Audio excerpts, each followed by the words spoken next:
Hello, and welcome back. Hopefully. Or welcome the first time. Or welcome the second time, third time. I started watching, I got bored, I left, I came back, and it's been 3 years, and you're still doing this, and props to you, I guess, but whichever way you have come here, welcome. I am D, and this is your daily dose of D. 3D. 3 sides, triangle, delta, A, change. There was another thing.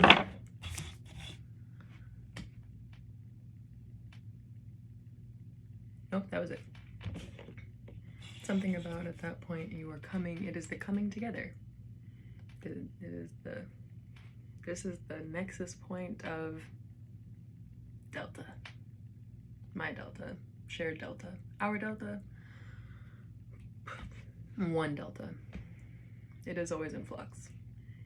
So, I have not been doing this in a minute.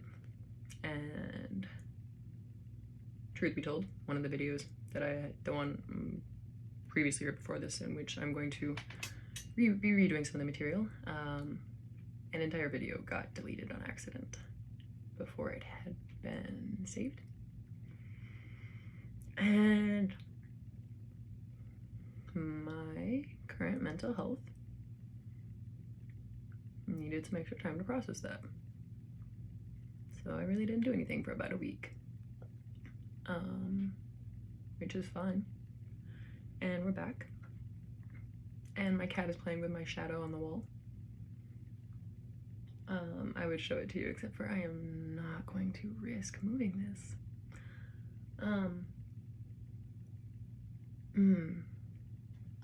Yeah. Alright, so I think last time we discussed stuff like, not discussed, we read some things about lawns, and we read some things about class, and then we read some good Hitchhikers, all that great stuff. I had very diluted tea this morning. We're getting all of my unfiltered thoughts, apparently.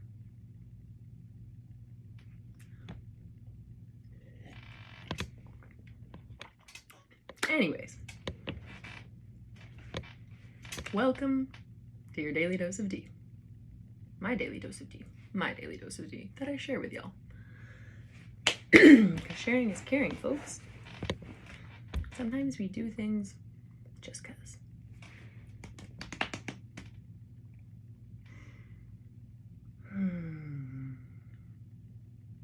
Alright. So as I like to, we're going to start with poetry. And we are still in Reflections on a Gift of Watermelon Pickle and Other Modern Verse, which is compiled by some people called Dunning, Lueders, Smith, and then of course we will be crediting the name and author of the poem as we read them because we enjoy that. We read some poems about crows last time, I believe, in the video that got deleted.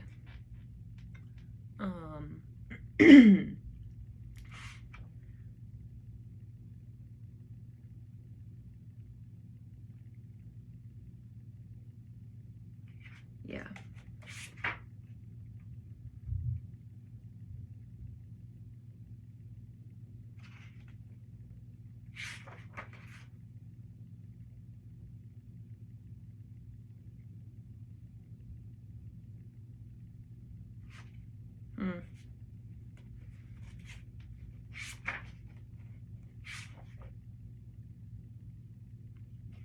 I'm actually going to change because there was a lot about animals. Actually, you know what? No, because these are good. I don't know why I'm... No.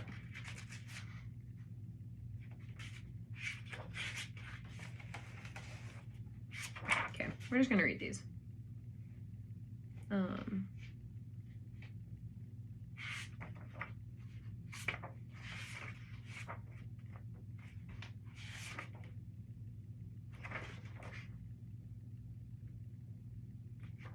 Yeah, okay. I'm very not sure if I read. Yeah, okay. Wow, so we wasted so much time. I am so sorry, guys. Folks, y'all. I claim those as gender neutral terms. Also homie, gender neutral. And in the unfiltered life, our hair is a mess as per usual, but we're just trying to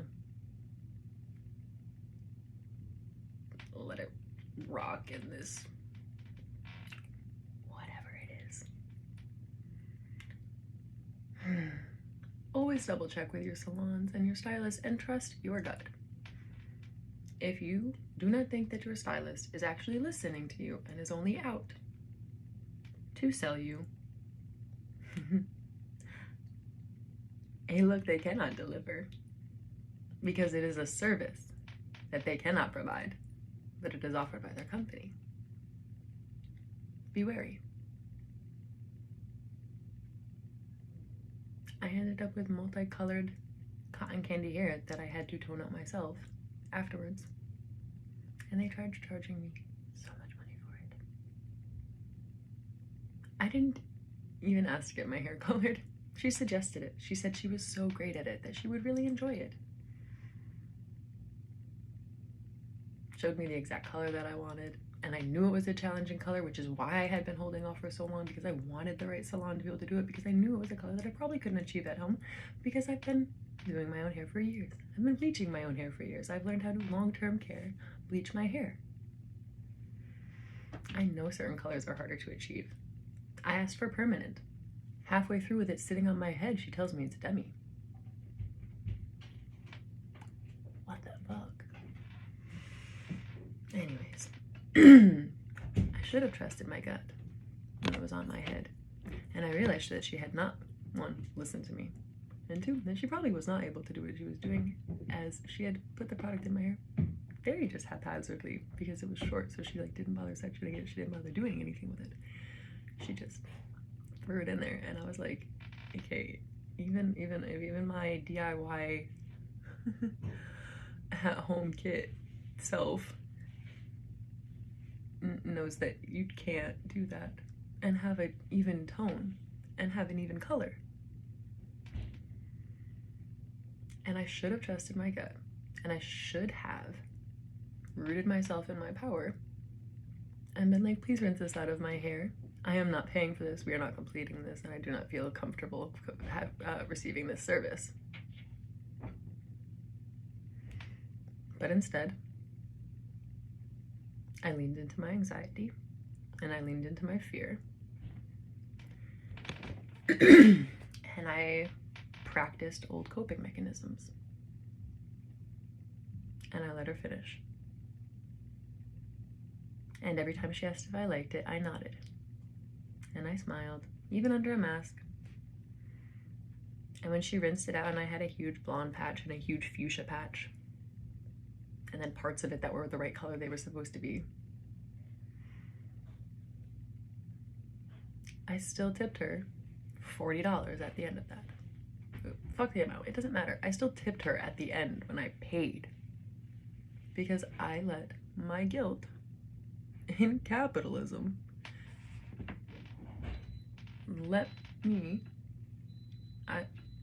I let my guilt in capitalism. You're fine. The cat one. Fine. Go. Real life, y'all. We're just gonna spend biomes. Anyways, whatever. I let my guilt and shame on some non-existent thing that someone else was doing to me that they could not actually provide. And I let them make me, and I allowed myself to feel small and not in my power. And that's been uncomfortable because I realized I let myself down. And I need to show up for myself better because it's hard.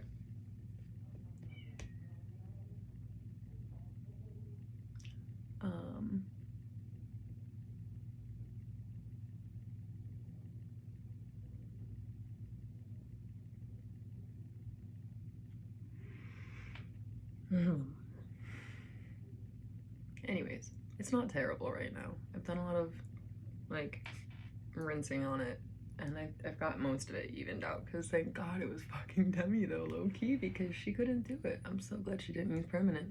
I just really should have asked her to take it out though. I'm not so glad on that.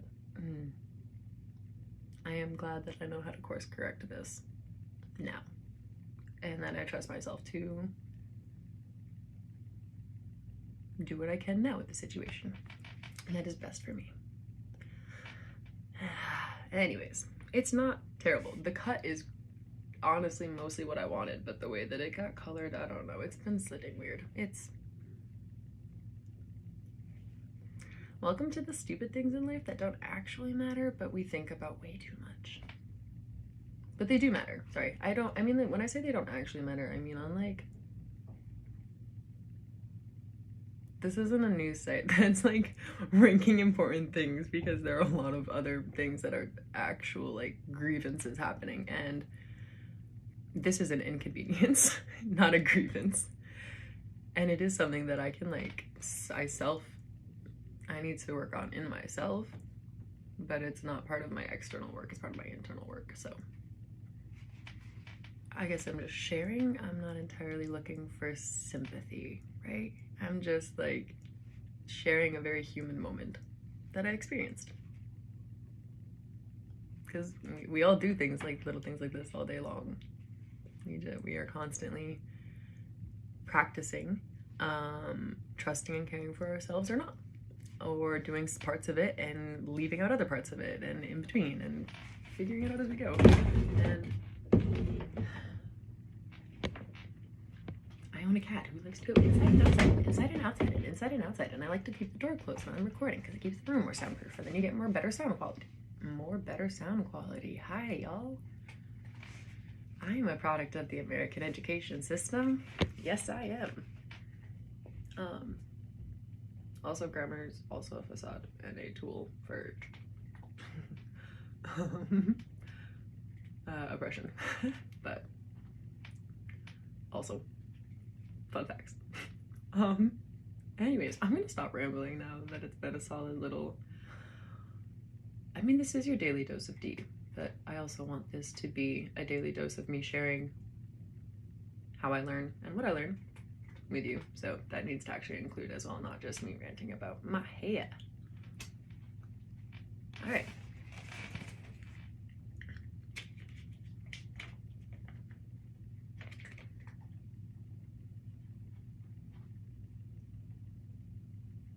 How old were you when you learned that East India meant fucking Caribbean? When they talked about the East Indies, they were dead ass talking about the fucking Caribbean.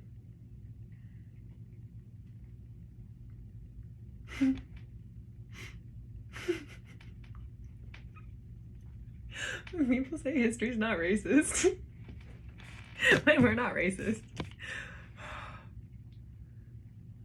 We literally just renamed it that way. Like, instead of ever asking, like, oh, what are you? What's your name? We're like, oh, you look like them, so you're on this side of us. So we have the West Indies and the East Indies. Watch that be wrong. Watch me making this shit up. Somebody fact check me, please. Actually, include it in the comments. We'll talk about it next time. One of the times. Whenever someone fact checks me, we'll talk about this.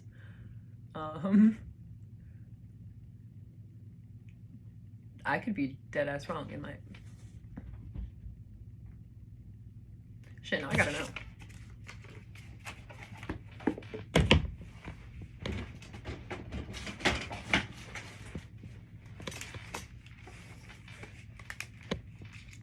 All right, I love y'all, but you cannot. Oh. Do do do do do do do.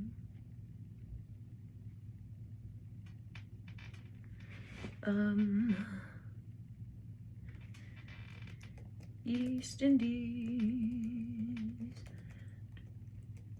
West Indies. You're all going to go learn. Wikipedia, talk to me. Why do I have no internet? You're not doing that much. While we're waiting for this to load, we are really going to start with a poem now that it has been 15 minutes. I apologize. By the way, all of this triggered because, not triggered, all of this made me think of this because I have a Eastern Caribbean Central Bank note as a bookmark. And I just thought it said East Indies for a second, and then I was like, Pirates of the Caribbean, East Indies, East Indian Trading Company, and that's not right. And then it might be right.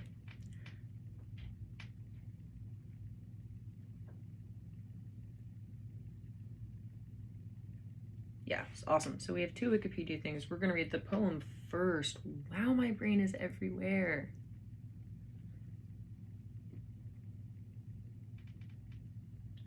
I'm in pain. In my head. Not in real life. Maybe, but my feet are mostly just asleep. Absolutes. From an ink painting by Seiho. Seiho. Black on white, crow in snow, hunched, wet lump, on brittle branch, remembering warmth, remembering corn, miserable, as life is, black on white. Gustav Kaiser.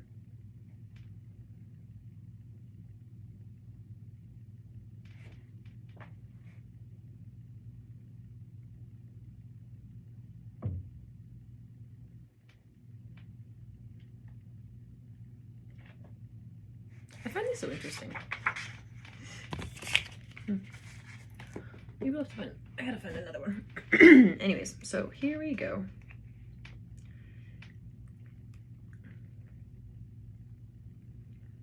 So we're gonna click on East Indies first on Wikipedia.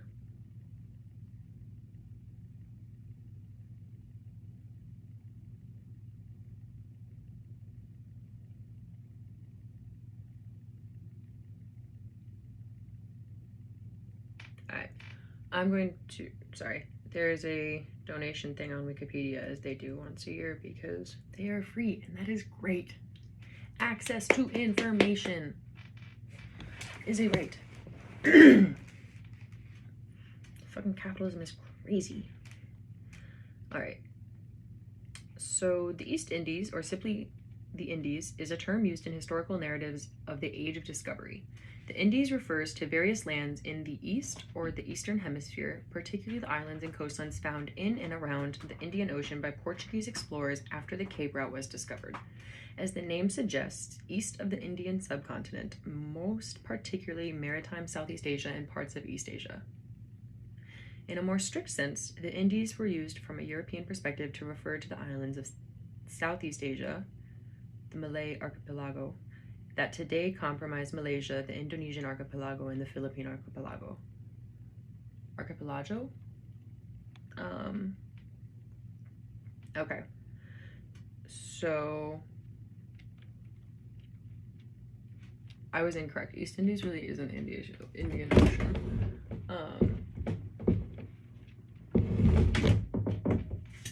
But then if we go back to West Indies,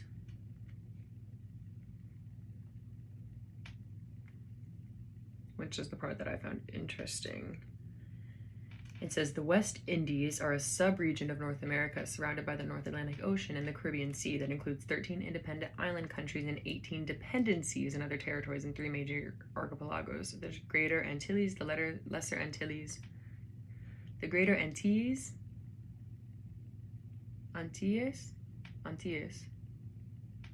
the Lesser Antilles, and the Lucayan Archipelago.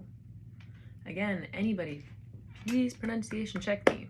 I will also go and double check afterwards, but like, we're not prepping this. It's real life.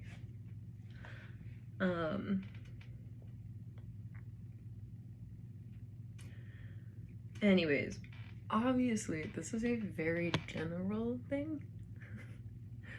They are called this because European settlers and colonizers deemed themselves the center and were like, these islands are on the east of us and these islands are on the west of us, and that's how we're going to refer to them. Whatever. Dope. Glad we corrected that. East Indies is not the Caribbean. West Indies is.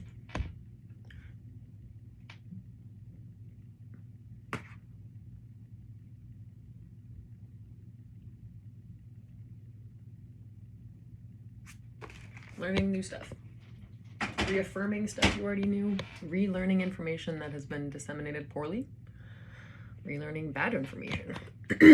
There is so much false information, and I feel like I knew correct things at one point and then didn't.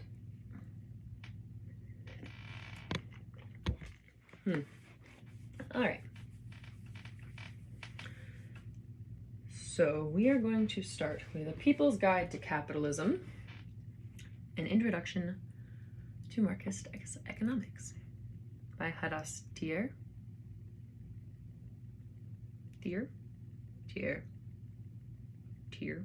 Hadas Thier.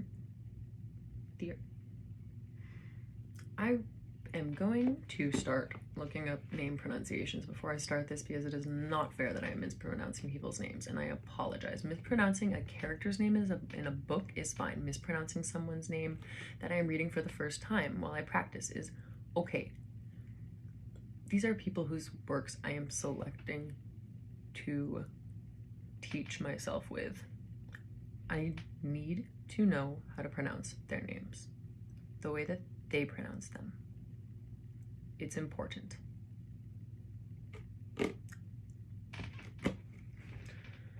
That being said, we're gonna fix that right now.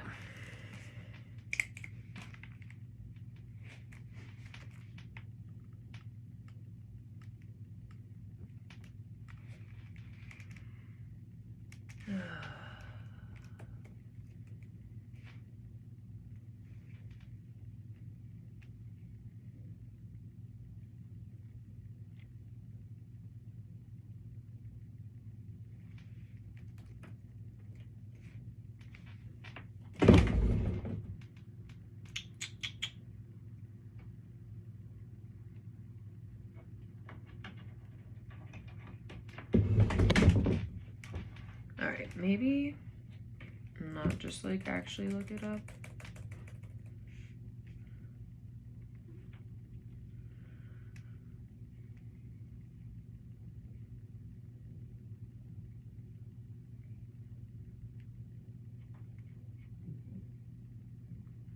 Alright.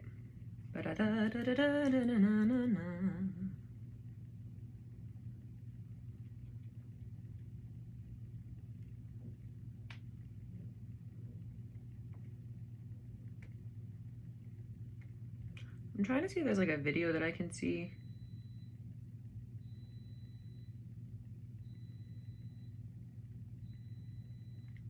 I just want to see. I should have done this before and I apologize. I really just have to deal with like my bullshit so much. I'm so sorry.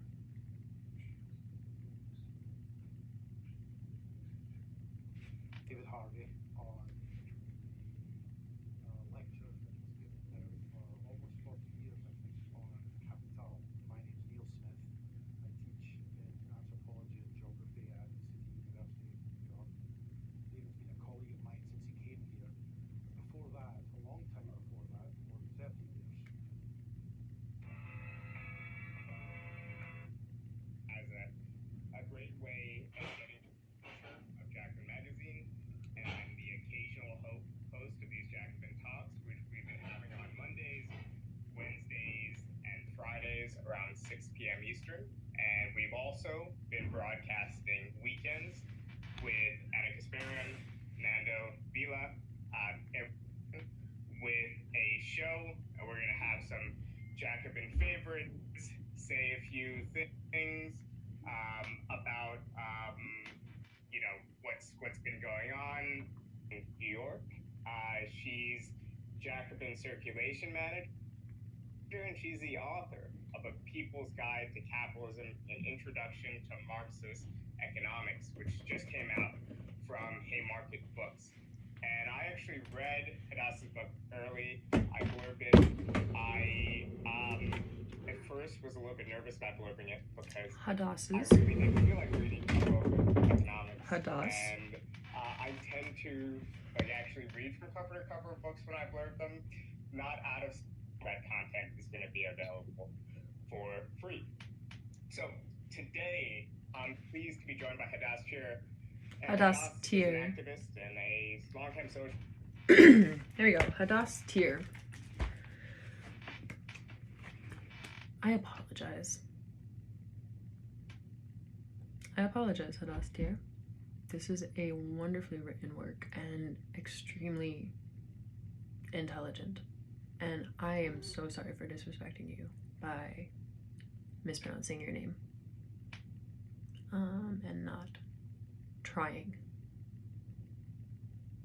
to learn it first.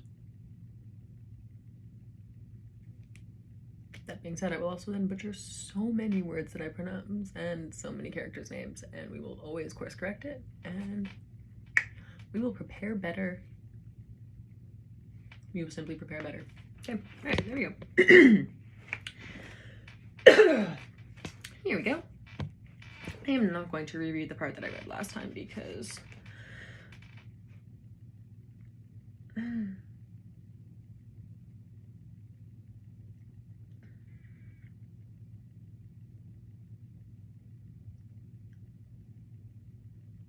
nah, we're gonna read it again. Okay.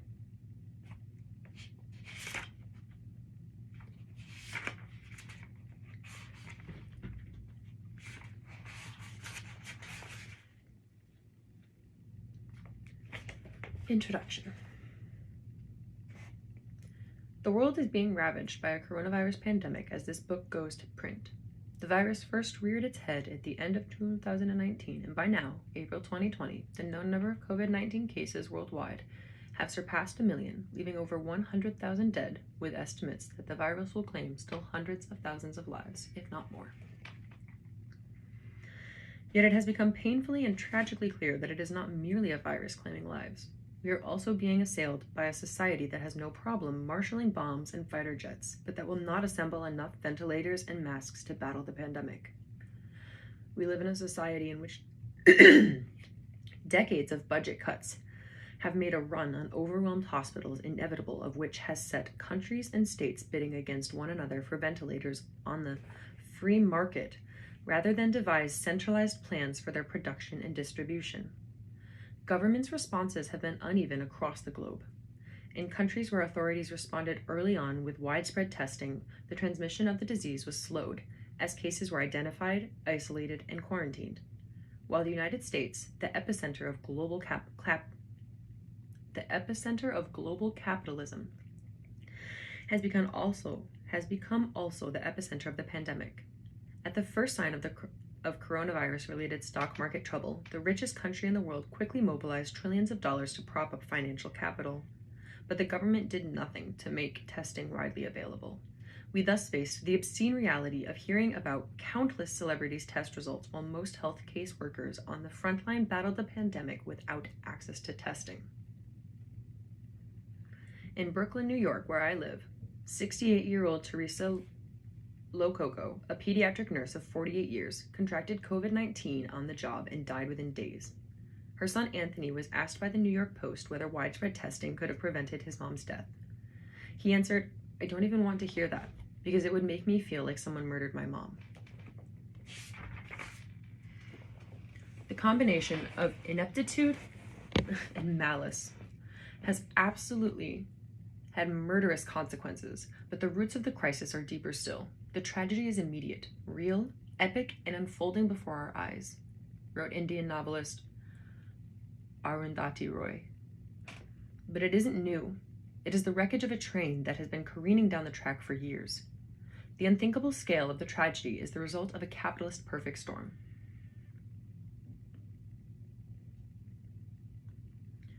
First, the increasing number of novel viruses is linked to the rise of factory farming, city encroachment on wildlife, and an industrial model of livestock production.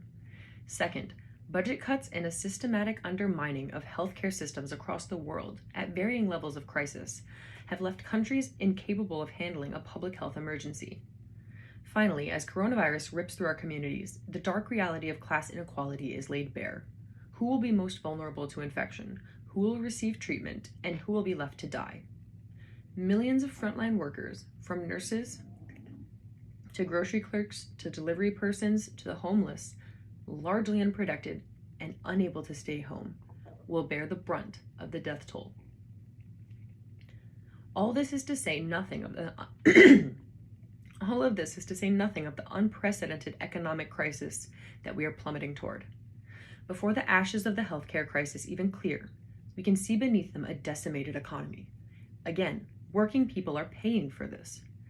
As the book heads to print, a record-breaking 17 million jobs have been lost in a matter of 3 weeks. During the entirety of the Great Recession, 9 million jobs were lost. The stay-at-home lockdowns rippling through the world have, in the words of Arundhati Roy, brought, quote, the engine of capitalism to a juddering halt, end quote.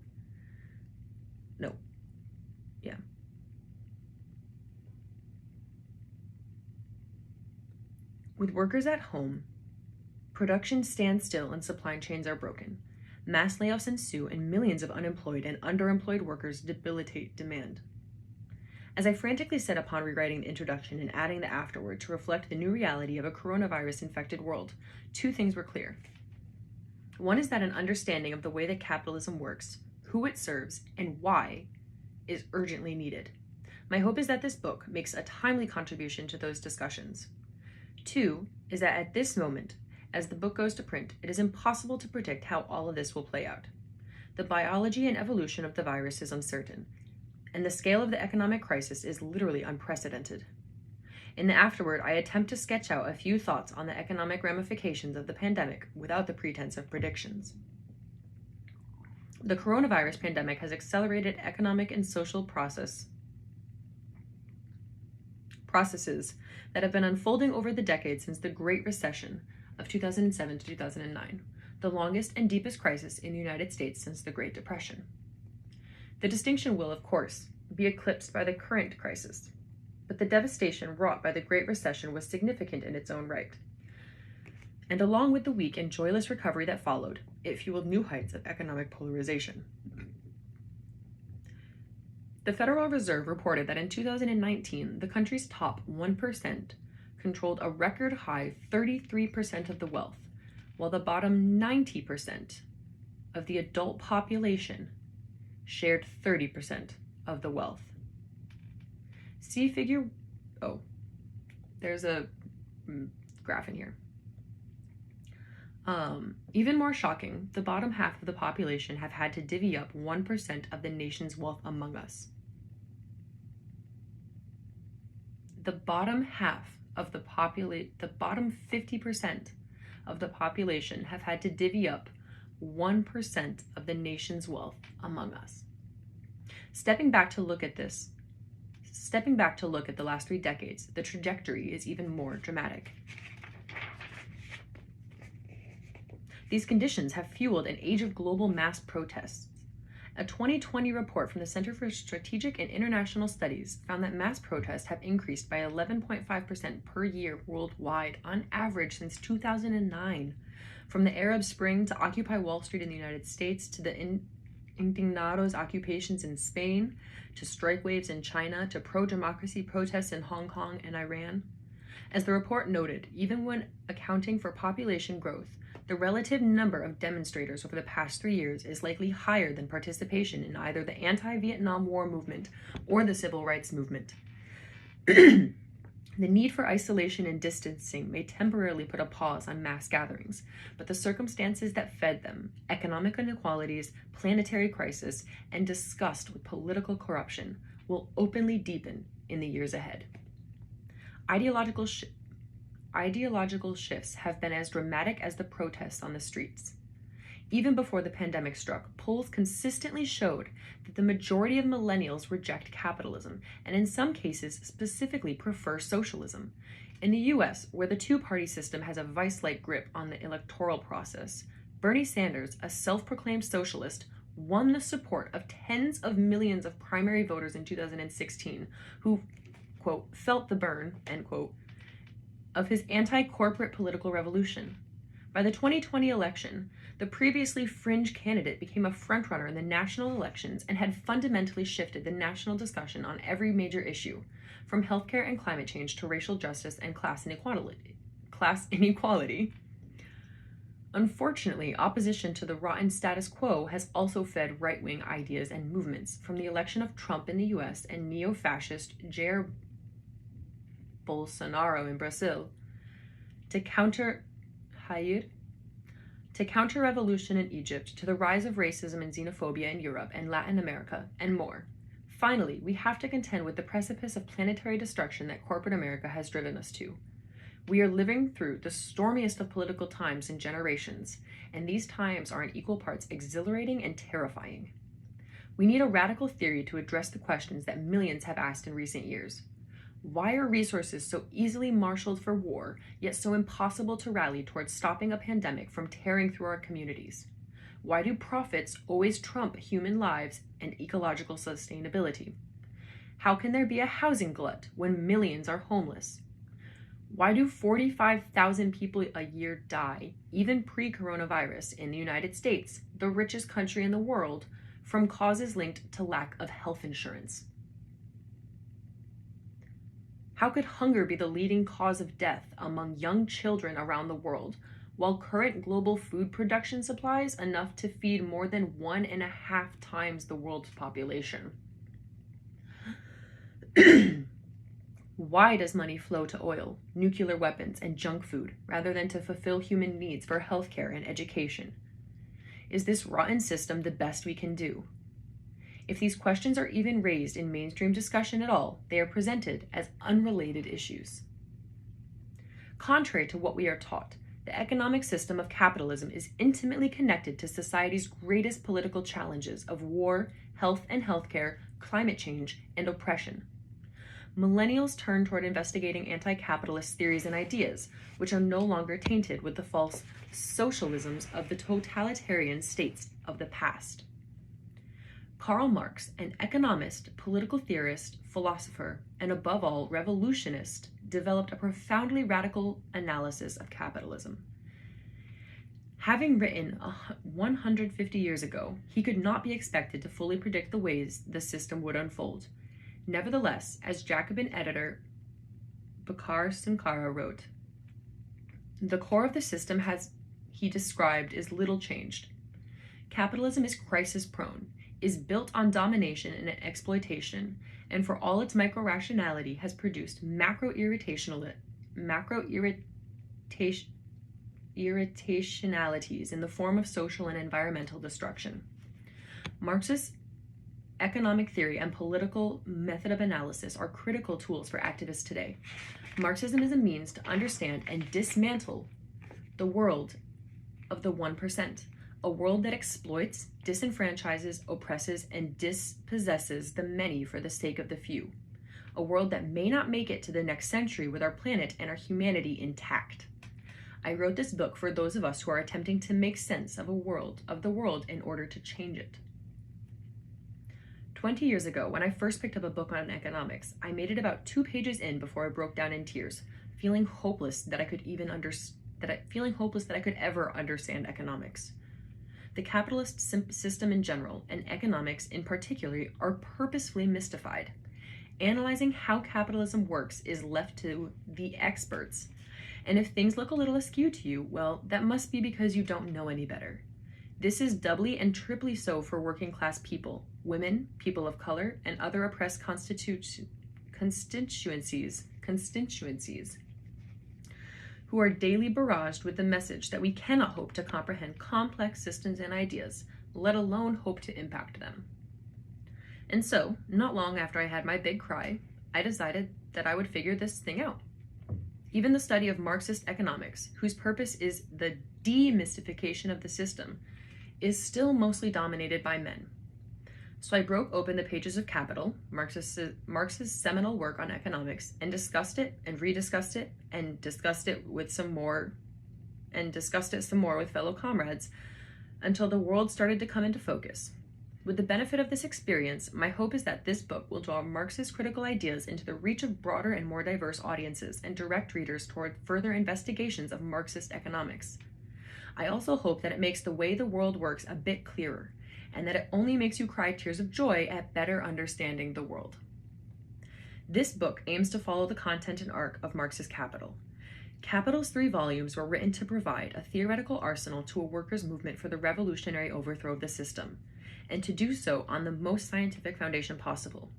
As Ernest Mandel wrote in his introduction of it, precisely because Marx was convinced that the cause of the proletariat was of decisive importance for the whole future of mankind, he wanted to create for that cause not a flimsy platform of rhetorical invective or wishful thinking, but the rock-like foundation of scientific truth. In Capital, Marx employed a method of scientific inquiry to investigate the inner workings and contradictions of the system. To do so, much as a chemist or a physicist must set up a controlled laboratory, Marx sought to establish a social corollary of such a laboratory. But, as Marx wrote, in the analysis of economic forms, neither microscopes nor chemical reagents are of assistance. The power of abstraction must replace both. By distilling, simplifying, and abstracting the key elements of the system, Marx was able to present them in their purest form, isolated from complicating factors. Once he set up the foundations, he built out the layers of complexities so that we are able to apply the deeper concepts to concrete reality, penetrating beneath the surface appearance of capitalism to its deeper underlying laws and tendencies is central to his method. At its core, capitalism was defined by Marx as a social relation of production.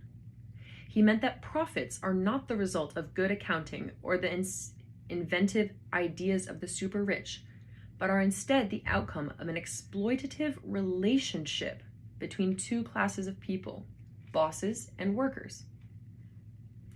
In our society, employers and workers meet each other on very unequal playing field, in which one owns the means to produce value and the other has no choice but to sell their labor in order to live.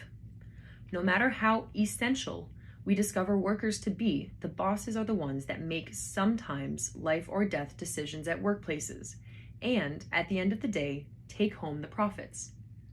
Capitalism is therefore a system in which production and exchange are determined by these positions of exploitation. This social order of haves and have-nots is neither natural nor timeless. In fact, the precondition for the early development of capitalism was the violent expropriation of the masses of people from their land in order to create the conditions in which capitalism could develop and flourish. The expropriation, wrote Marx, of the agricultural producer, of the peasant, from the soil is the basis of the whole process. Because class and exploitation are central to understanding capitalism, and because their existence can only be understood within a historical context, I begin A People's Guide to Capitalism with the story of the birth of capital. It is perhaps a historical detour to what is otherwise a theoretical exposition of the way that the system works. Here again I follow Marx, who peppered capital with the same history. My hope is that the first chapter provides a useful context to situate the themes introduced later in the book, and also illuminates the historical, rather than static, reality of these conditions. Looking at the roots of capitalist society also makes it clear from the start that the system is built upon the subjugation of humankind and the planet alike. In the next 2 chapters, I come back to the basic, but often abstract concepts where Marx began capital: commodities, value, and money. These are taken up by Marx in the first 3 chapters of Volume 1, and often stump readers who go no further. As Marx warned, quote, the method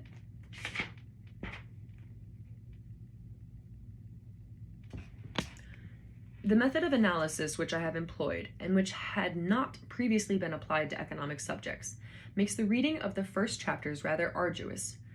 That is the disadvantage I am powerless to overcome, unless it be by forewarning and forearming those readers who zealously seek the truth. There is no royal road to science, and only those who do not dread the fatiguing climb of its steep paths have a chance of gaining its luminous summits. End quote.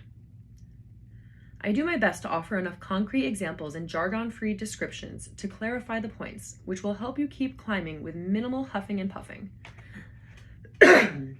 The following 2 chapters get to the juicy questions of where profits come from and the capitalism's particular form of exploitation. To do so, it is necessary to unpack vital concepts of capital, labor, and class society, and from there we'll be able to see the system's driving tendencies of competition and accumulation. The final chapters of the book look at the contradictions embedded within capitalism, which ultimately can lay the basis for a different kind of society. The anarchy of competition, an unceasing impulse to grow, gives way to regular crises and threatens profitability. I end with an analysis of debt and the financial markets, which so thoroughly and grotesquely score our current economic landscape. The last chapter also includes a substantive analysis of the Great Recession, the world's previous major economic crisis. I write about it in the chapter about finance, not because I think it was primarily a financial crisis, as some do argue. In theory, this discussion belongs in the previous chapter on crises, but it's just not possible to explain the ins and outs of the Great Recession without having under our belts the full picture of crisis theory and the role of credit. It is too late in some respects, given printing timelines, and too early in others, being at the very beginning stages of the current crisis, to include a thorough discussion of the coming recession. I therefore sketch some thoughts in the afterword, which I hope will help connect the dots between the capitalist economic system and its literally poisonous effect on people and planet. The book is peppered with sidebars that offer examples to illustrate points made in the chapters, or which take on related theoretical or historical topics. I should just drink water. I need to stop coughing on y'all.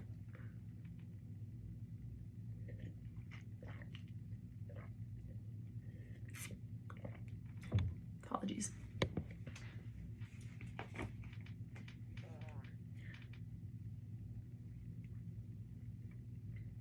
The book is peppered with sidebars that offer examples to illustrate points made in the chapters, or which take on related theoretical or historical topics. They sometimes venture beyond introductory material, but will hopefully be of interest to readers. Their content is not required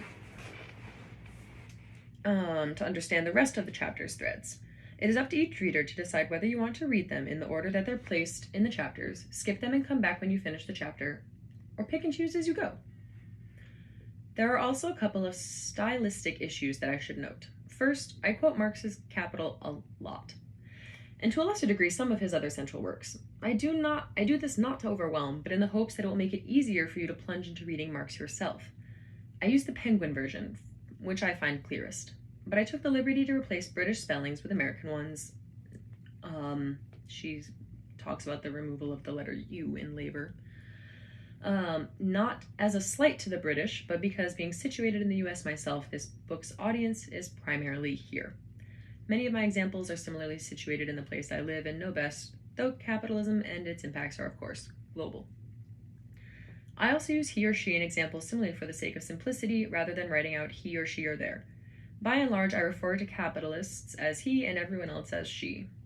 This is neither an endorsement of gender binary nor a reflection of the way the world is actually organized, but it is a way of denaturalizing men as the de facto subjects of history while making an exception for capitalists, who are, not in total, in the main, men. Finally, a glossary in the back of the book is a useful reference as you make your way through the book.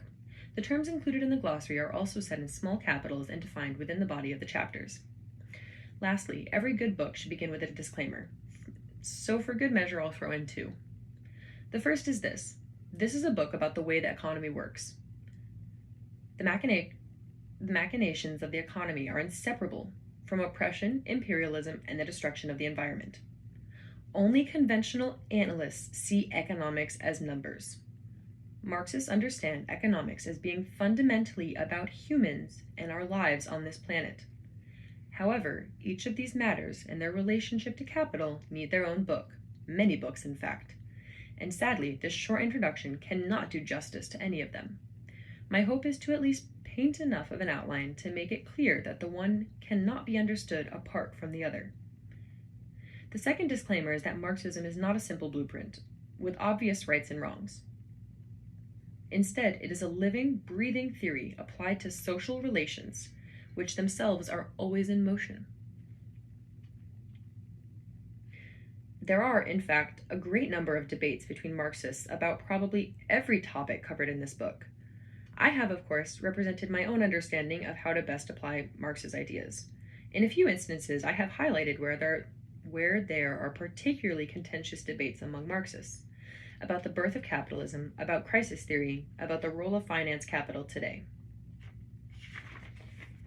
Again, they are each topics of many books. My aim is not to adequately represent all perspectives, impossible for a primer on economics, but just to flag that those debates exist, and I encourage you to look more deeply into those questions. Most of all, enjoy. We live in a world made wretched by capitalism, but which is still beautiful, not only for the vast wonders of our planet, but also for the hope that human thought, creativity, and struggle provide. Marx provided a set of ideas that he hoped would not be used to merely interpret the world, but to change it. We have, as he said, a world to win.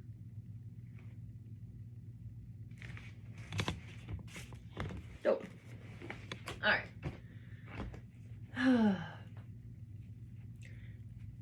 That took a little bit longer than I wanted, mostly because I ranted a little bit in the beginning. But as I do not want to make these inauthentic, and I don't want to edit them, we are going to allow it. And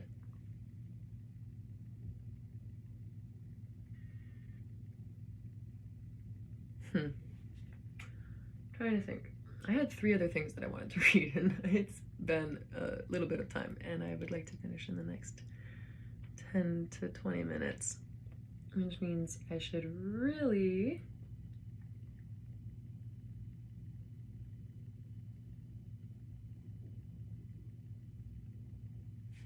enjoy some Hitchhikers, because and then maybe I'll read a little something else. But anyways, The Ultimate Hitchhiker's Guide to the Galaxy by Douglas Adams. We are in The Hitchhiker's Guide to the Galaxy, also by Douglas Adams. Far away on the opposite spiral arm of the galaxy, 500,000 light-years from the star Sol, Zaphod Beeblebrox, president of the Imperial Galactic Government, sped across the seas of Damagran, his ion drive delta boat winking and flashing in the Damagran sun. Damagran the hot, Damagran the remote, Damagran the almost totally unheard of. Damagran, secret home of the Heart of Gold. The boat sped on across the water. It would be some time before it reached its destination because Damagran is such an inconveniently arranged planet. It consists of nothing but middling to large desert islands separated by very pretty but annoyingly wide stretches of ocean. The boat sped on. Because of this topographical awkwardness, Damagran has always remained a deserted planet. This is why the Imperial Galactic Government chose Damagran for the Heart of Gold project, because it was so deserted and the Heart of Gold project was so secret. The boat zipped and skipped across the sea that lay between the main islands of the only archipelago of any useful size on the whole planet. Zaphod Beeblebrox was on his way from the tiny spaceport on Easter Island. The name was an entirely meaningless coincidence. In galactic speak, Easter means small, flat, and light brown, to the Heart of Gold Island, which by another meaningless coincidence was called France. One of the side effects of work on the Heart of Gold was a whole string of pretty meaningless coincidences. But it was not in any way a coincidence that today, the day of culmination of the project, the great day of unveiling, the day that the heart of gold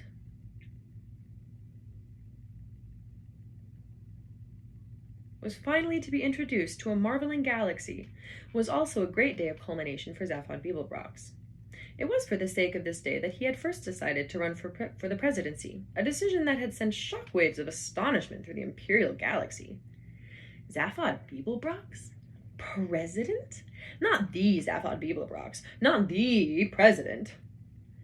Many had seen it as clinching proof that the whole of known creation had finally gone bananas. Zaphod grinned and gave the boat an extra kick of speed. Zaphod Beeblebrox, adventurer, ex-hippie, good timer, crook, quite possibly. Manic self-publicist, terribly bad at personal relationships, often thought to be completely out to lunch. President? No one had gone bananas, not in that way, at least. Only 6 people in the entire galaxy understood the principle on which the galaxy was governed. And they knew that when Zaphod Beeblebrox had announced his intention to run as president, it was more or less a fait accompli. He was ideal presidency fodder. Asterisk. President. Full title, President of the Imperial Galactic Government. The term imperial is kept, though it is now an anachronism. The hereditary emperor is nearly dead and has been for many centuries. In the last moments of his dying coma, he was locked in a stasis field which keeps him in a state of perpetual unchangingness. All his heirs are now long dead, and this means that without any drastic political upheaval, power has simply and effectively moved a rung or two down the ladder, and is now seen to be vested in a body that used to act simply as advisors to the emperor, an elected governmental assembly headed by a president elected by that assembly. In fact, it vests in no such place.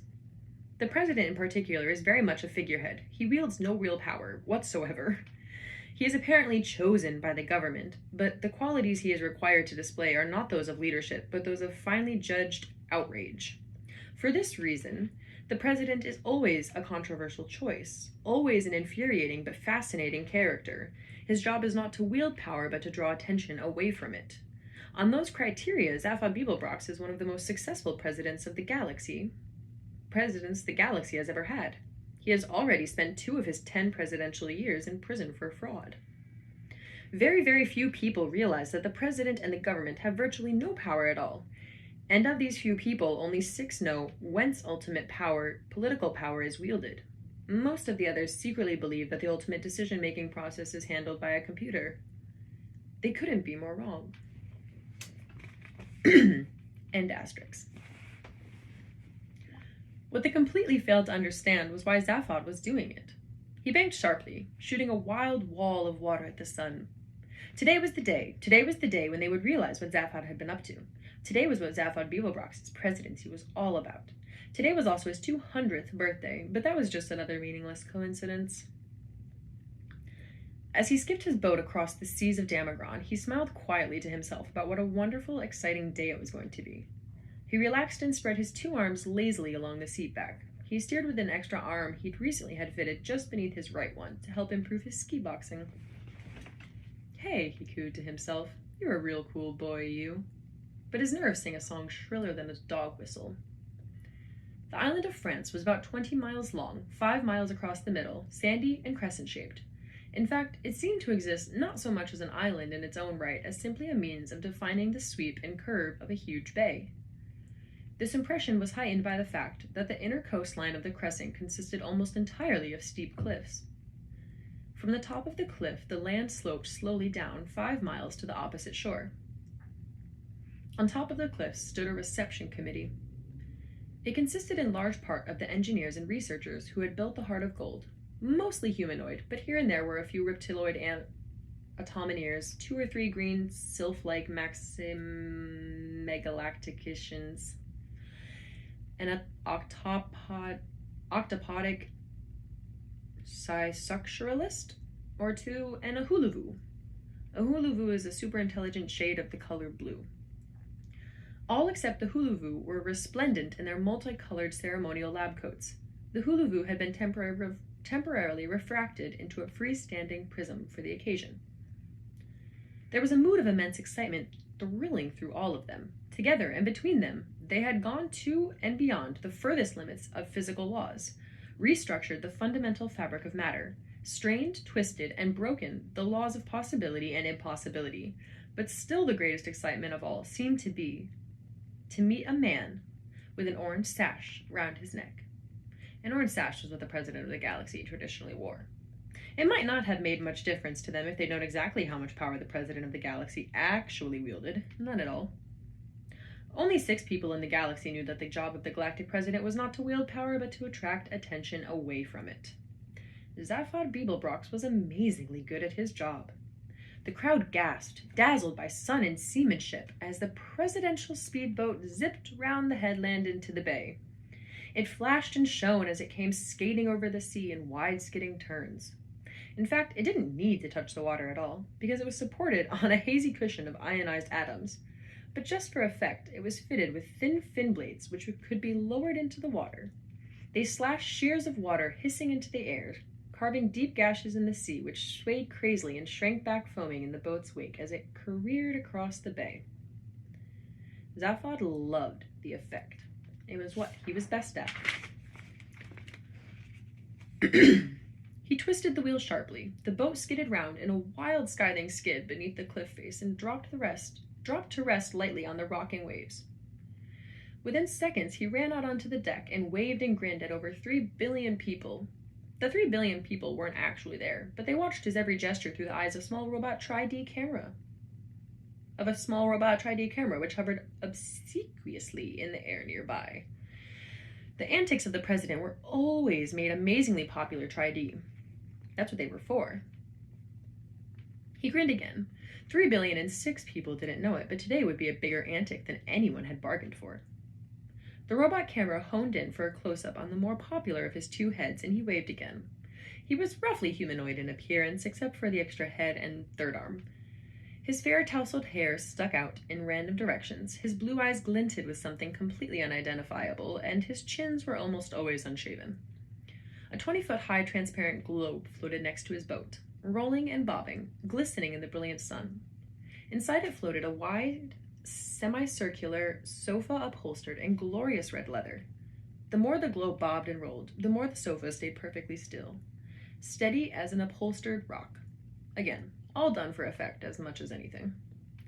Zaphod stepped through the wall of the globe and relaxed on the sofa. He spread his 2 arms along the back, and with the third brushed some dust off his knee. His head looked about, smiling. He put his feet up. At any moment, he thought, he might scream. Water boiled up beneath the bubble. It seethed and spouted. The bubble surged into the air, bobbing and rolling on the water spout. Up it climbed, throwing stilts of light at the cliff. Up it surged on the jet, the water falling from beneath it, crashing back into the sea hundreds of feet below. Zaphod smiled, picturing himself. A thoroughly ridiculous form of transport, but a thoroughly beautiful one. At the top of the cliff, the globe wavered for a moment, tipped onto a railed ramp, rolled down it onto a small concave platform, and riddled to a halt. To tremendous applause, Zaphod Beeblebrox stepped out of the bubble, his orange sash blazing in the light. The president of the galaxy had arrived. He waited for the applause to die down, then raised his hand in greeting. "Hi," he said. A government spider sidled up to him and attempted to press a copy of his prepared speech into his hands. Pages 3 to 7 of the original version were at the moment floating soggily in the Damagran Sea, some 5 miles out from the bay. Pages 1 and 2 had been salvaged by a Damagran frond-crested eagle and had already become incorporated into an extraordinary new form of nest which the eagle had invented. It was constructed largely of papier-mâché, and it was virtually impossible for the newly hatched baby eagle to break out of it. The Damagran frond-crested eagle had heard of the notion of survival of the species, but wanted no truck with it. Zaphod Beeblebrox would not be needing his set speech and gently deflected the one being offered him by the spider. "Hi," he said again. Everyone beamed at him, or at least nearly everyone. He singled out Trillian from the crowd. Trillian was a girl that Zaphod had picked up recently while visiting a planet, just for fun, incognito. She was slim, darkish, humanoid, with long waves of black hair, a full mouth, and an odd little knob of a nose, and ridiculously brown eyes. With a red headscarf knotted in a particular way in her long, flowing, silky brown dress. She looked vaguely Arabic. Not that anyone there had ever heard of an Arab, of course. The Arabs had very recently ceased to exist, and even when they had existed, they were 500,000 light years from Damagron. Trillian wasn't anybody in particular, or so Zaphod claimed. She just went around with him, rather a lot, and told him what she thought of him. "Hi, honey," he said to her. She flashed him a quick, tight smile and looked away. Then she looked back for a moment and smiled more warmly. But by this time, he was looking at something else. "Hi," he said to a small knot of creatures from the press who were standing nearby, wishing he would stop saying "hi" and get on with the quotes. He grinned at them, particularly because he knew that in a few moments he would be giving them one hell of a quote. The next thing he said, though, was not a lot of use to them. One of the officials at the party had irritably decided that the president was not clearly in a mood to read the deliciously turned speech that had been written for him, and had flipped the switch on the remote-controlled device in his pocket. Away in front of them, a huge white dome that bulged against the sky had cracked down the middle, split, and slowly folded itself down into the ground. Everyone gasped, although they had known perfectly well it was going to do that because they built it that way. Beneath it lay uncovered a huge starship, 150 meters long, shaped like a sleek running shoe, perfectly white and mind-bogglingly beautiful. At the heart of it, unseen, lay a small gold box, which carried within it the most brain-wrenching device ever conceived, a device that made this starship unique in the history of the galaxy, a device after which the ship had been named, the Heart of Gold. "Wow," said Ziefeld Beeblebrox to the Heart of Gold. There wasn't much else he could say. He said it again because he knew it would annoy the press. "Wow." The crowd turned their faces back toward him expectantly. He winked at Trillian, who raised her eyebrows and widened her eyes at him. She knew what he was about to say and thought him a terrible show-off. "That is really amazing," he said. "That really is truly amazing. That is so amazingly amazing, I think I'd like to steal it." A marvelous presidential quote, absolutely true to form. The crowd laughed appreciatively, the newsmen gleefully punched buttons on their sub-etha newsmatics, and the president grinned. As he grinned, his heart screamed unbearably, and he fingered the small paralysomatic bomb that nestled quietly in his pocket. Finally, he could bear it no more. He lifted his head up to the sky, let out a wild whoop in major thirds, threw the bomb to the ground, and ran forward through the sea of suddenly frozen, beaming smiles. All right. I have successfully taken up much of your time with my antics today, and will hopefully continue to take up some of your time with my antics and others tomorrow. I appreciate y'all joining me today. Again, feel free in the comments, feel free to add some literature or information that you'd like me to add on to this. Glad to have been here with y'all today. And we'll end, as we like to, some poetry. The Crows by Leah Bodine Drake. I feel like I read the wrong one earlier, so I'm going to read two right now. I shortcut home between Wade's tipsy shocks, and lookout crows alert in the bare elm ask each other about this form that walks. Stubbled mud they considered their own farm. They know there's death and loss where such shapes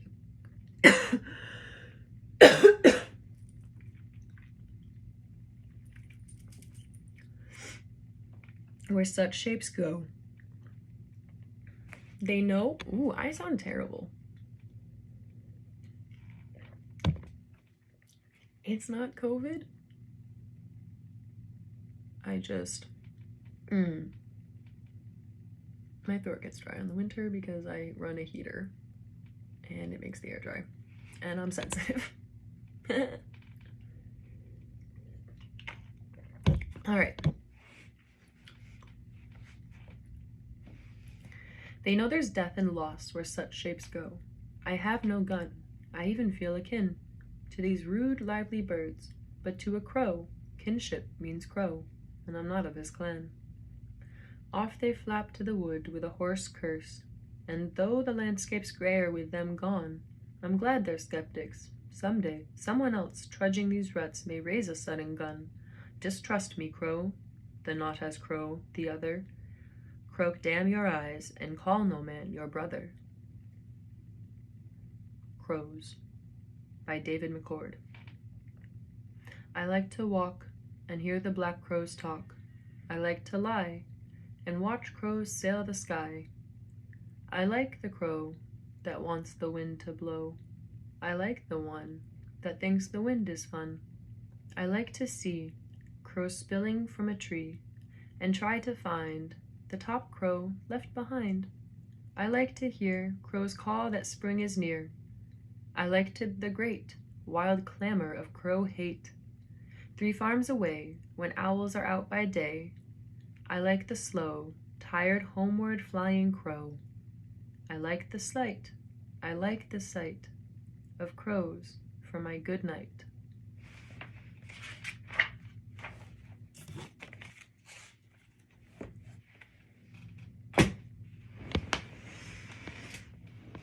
Alright, and there we have it, our daily dose with D. I appreciate those of you who stick this out with me. I hope that there is enjoyment and there is connection. I hope that you get from it what you want. See y'all next time.